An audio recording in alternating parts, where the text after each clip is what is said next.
Welcome to Santo, Sam and Ed's Total Football.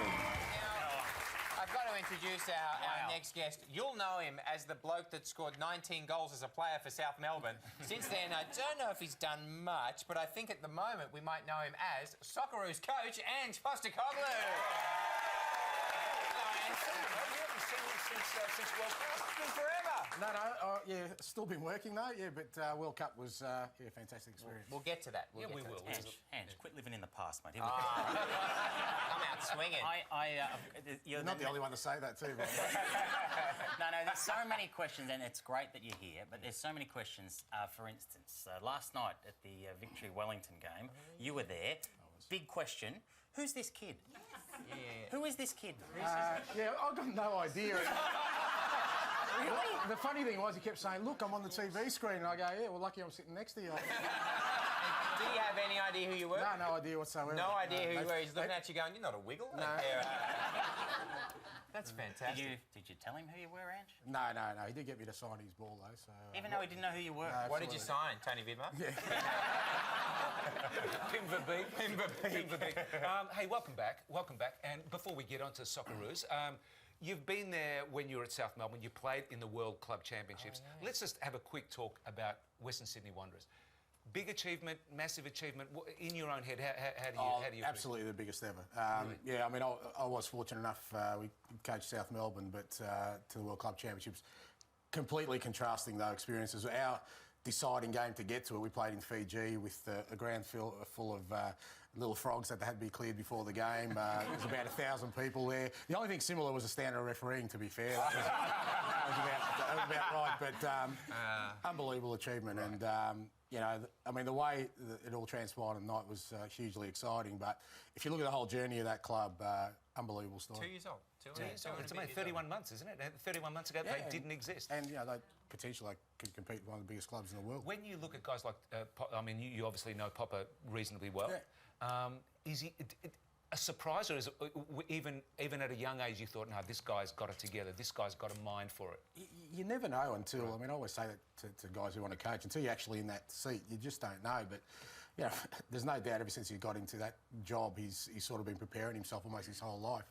I reckon even when he was a player, and he seems such a natural in it. The reality of it is he's had such a fantastic start to his coaching career. There's going to come a time where he's going to... Obviously, things aren't going to go well because every coach inevitably goes through that. Yeah. I think you'll find Holger Osek, it's all been... You know, yeah, but, look, I think probably, no doubt in my mind, he'll become... you know, an even more outstanding coach as he goes along the journey, but he's been fantastic so far. Does their play and their style of play, you know, they talk about how club sides then have effect on national sides.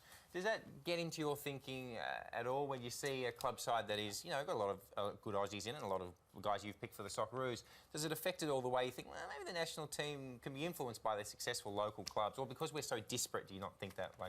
No, look, I think the thing is that most successful coaches and most, you know, clubs that are successful have a distinct philosophy in the way they play. That's not transferable in my opinion, you know. Right. I mean, my ideas on how to play a game are probably going to be different to Popper's and probably going to be different to other coaches, and I think the key to it, to be successful, is to stick to and believe in your own philosophy and not change too much. But having said that, there's always stuff that you can get from it, and what's undeniable is that the spirit that club shows, that is transferable. I mean, any sporting club that shows that sort of spirit and probably use the great word resilience, well, that's transferable to national team for sure, and that's what you want to show, that, you know, great things can be achieved. Bentley Greens. Did you watch it, Ange? I did. I've got a link there because John Assesiadis, I coached John, and a unique fact that he's the only guy that's probably scored in the World Club Championships at the Maracana. So, is that right? While playing for South Melbourne back in 2000. Wow. So, is there a plaque there for him? Statue? I'm not sure, but... it goes Pele, Garincha, and Assesiadis. I wouldn't be surprised, but so I got a link there. So, who are you playing, Ange? Necaxa of Mexico. We played Man United, Necaxa and Vasco da Gama, but he scored against Necaxa. So I've got a bit of a link there, so I'm really pleased Johnny's doing well. But okay, I know he was being facetious. He's a cheeky kind of guy. But the thing is, there is no possible way that you can look at a player at Bentley and say, yeah, he's interesting. That's beyond the realms, isn't it? For national team? Yeah, I'd say so. But Or if you see a youngster there, do you go, hang on, there's something interesting there? There's no doubt, and that's the beauty of the FFA Cup. And I'm sure there'd be, A-League coaches and scouts looking at, Bentley and Adelaide City. The clubs have done well and seeing the young guys in there. And there were, in Bentley's team, there's at least a couple of players I know from Melbourne Victory youth team, a couple of Melbourne City youth teams, so they've already been recognised. And I guess when you see guys like Damien Murray's son, you go, oh, that's interesting. There's a bit of pedigree there. You probably keep your eye on him in terms of where he is as a junior, and you trace it. I mean, I'm not sure I'll be Socceroo coach by the time he's ready to to play for us. You've moved on to Bentley. The way it's going at the moment. No, don't be like that. Don't worry. I'll take your mind off it for a second. Thank you, mate. I don't know if you've been watching this show. Have you been watching? Don't answer that, Ed. Don't answer that.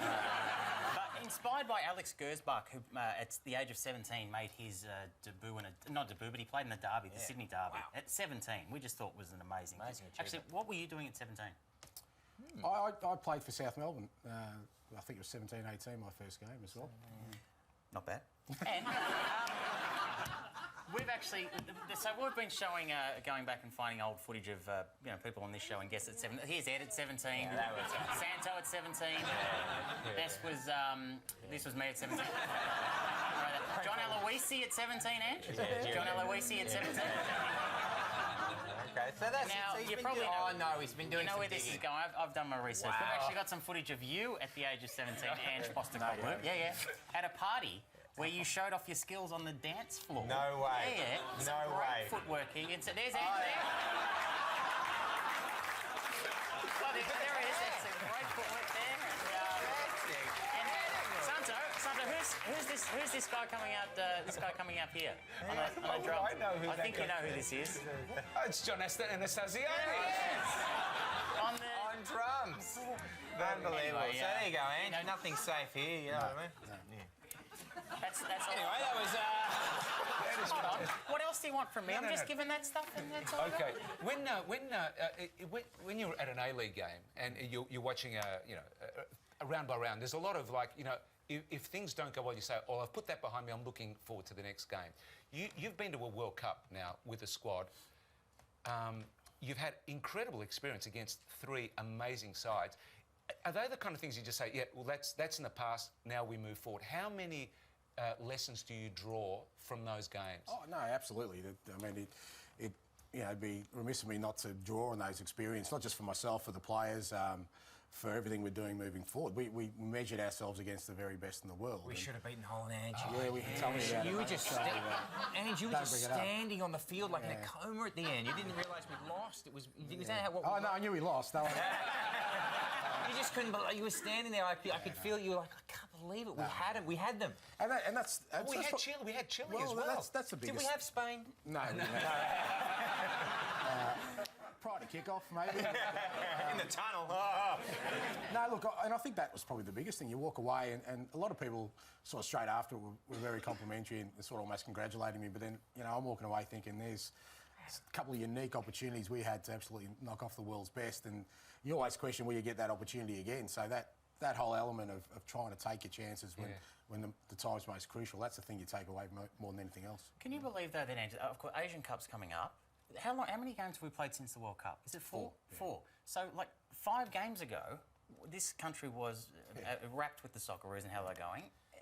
Can you believe that, in the last 3 or 4 games, all of a sudden, everyone seems to have hopped off? No, that's fair enough. I mean, people want to see their team winning and their country winning, and I understand that, but at the same time, I've got a process I've got to go through, and nothing's going to shake me from that. And you're testing people out, aren't you? You're seeing if I'm testing everything out, and I have to, because, the reality of it is come Asia Cup time, the expectations are we're going to have to try and win it. We're at home, and that's certainly my expectations, but, the process to winning something and the process to building a successful team, you've got to go through these challenging times. But let's compare apples with apples, I guess. People saying, how's that sound? That's fair enough. I can follow that. I'm just trying to put everything in perspective. We've got 1 game before we play the Asian Cup, okay? And we just felt, geez, how do we get ourselves together for the Asian Cup when you've got that short amount of time? Are other Asian countries sort of in the same boat, or are they in a better position in terms of? In terms of preparation, probably a little better position. all the Middle East countries play the Golf Cup, which is coming up, I think, in the next couple of weeks, and that's a massive tournament for them. So they get their players for good. Because it's so close. They're all just spitting distance away from each other. Pretty much. Very good. This is why he loves coming on the show. Do you have any regrets about coming on? You're right. Not at the moment, anyway. No. All right. We got to let Ange go in a sec. So all right, just saying, the Asian Cup though. We hope that you score with the Socceroos score many goals and there's many celebrations on the sidelines. Victory versus Perth in the FFA Cup during the week. Yeah. Guy Finkler scored from a free kick, Ange. Oh my goodness. As a manager, would you be comfortable with your assistant celebrating with you like this?